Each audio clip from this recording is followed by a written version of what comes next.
Well, hey guys, welcome to another video by Fitness Technology Services. So today's video is going to be installing a safety fuse to protect your motor controller. Just kind of like how they did things back in the day. You know, everyone thinks that there's a fuse. I'm just going to replace my fuse, but things don't really work that way nowadays. Things are not fuse orientated. Usually the controller blows. So what I try and do is I try and install a fuse myself just to protect from friction wear from the motor belt to the controller. If you have an older machine and it's out of warranty and you know you've been walking on it for quite a few years really, you want to make sure that you install a safety fuse, because 85% of all motor controllers go bad due to walk belt wear. And you know, a lot of these different manufacturers and even part suppliers will say that if you really ask them, when the walk belt wears, it makes it work really hard, pulls too many amps, and shorts out the motor controller. The breaker that you normally see in a treadmill is really an AC protected. It's really for incoming issues to the motor controller, not so much as friction wear from the walk belt to the motor getting hot and over to the motor controller. And unfortunately, in that loop, the motor controller is really the weakest link. So this is kind of a request video. I already did it for somebody. This one I'm going to leave up. So he also asked me how I make it. The only thing that's really, it's not difficult, but you have to buy a lot of supplies is the problem. And normally I start out with a 8 amp fuse, and then I usually go to a 10. I skin these wire connections out a little bit more, because I don't think that this really is enough to get into the terminal head and really crimp down on it good. So I don't know if this is a necessity or not, but I like to expose a little more wire underneath, all right?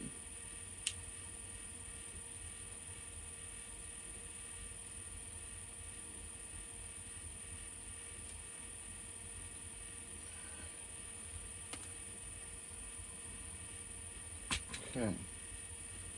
I'm just going to go over here to the terminals. Typically it's one male and one female. Get my little crimp connector out here.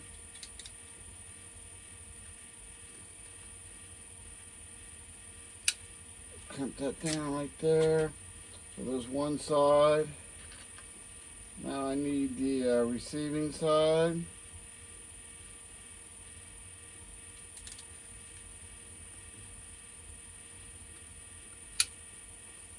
Alright. So again, I really normally start out with the 8 amp fuse. And then I would say you're safe going up to a 10 amp fuse. But after that, you want to be careful, because the system's only really meant to hold up to 15 amps. So if your fuse protection is as high as your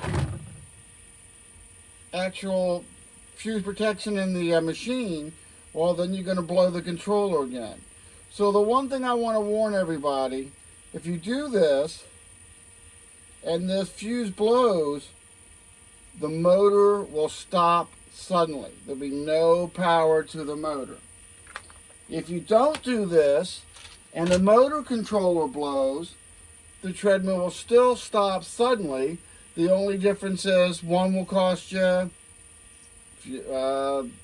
don't know, $6 for the setup, $1 for the fuse or something like that.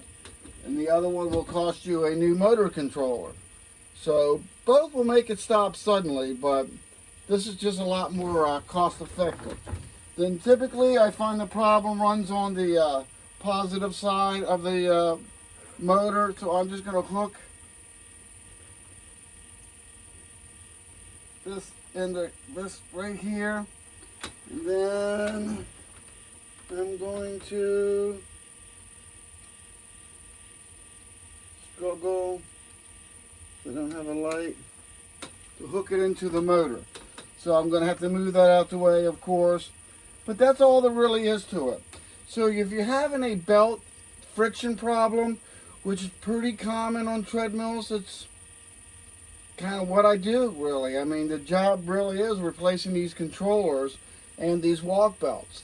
And, you know, this adding an inline fuse like this doesn't protect it from everything, but, you know, it's kind of like vitamins.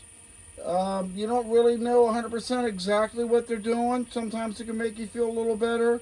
Sometimes it's just for safety's sake.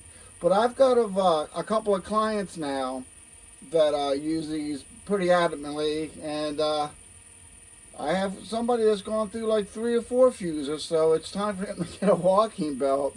But he would have blown his motor controller. So it's just an idea, just a thought, and you know, you can just swap out a different fuse on the inside of that, and that's really about it. So kind of short and sweet for today. Please subscribe to my channel, and that's all I got. All right, thanks a lot.